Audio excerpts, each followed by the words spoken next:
सुतबाइया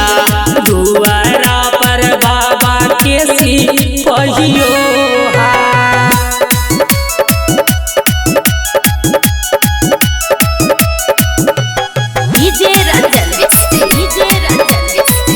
Radha recording studio Sant Kabir चौक कैसे के फल भोगता जो बजरी के बरिया कैसे के फल भोगता जो बजरी के बरिया दुआरा पर बाबा के सिपहियो हाय हो हाय काम के पछी मगता जो बड़की महजीता बा ओही के आई है करबौ मूला कतियो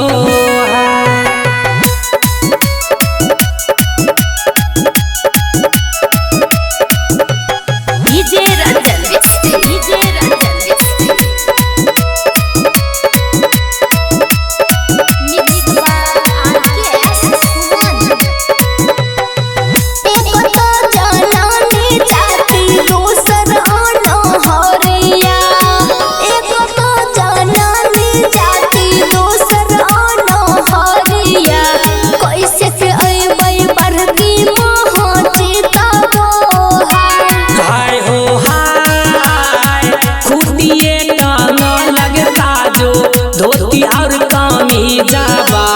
पेन्हिली है हमारा के भेसबो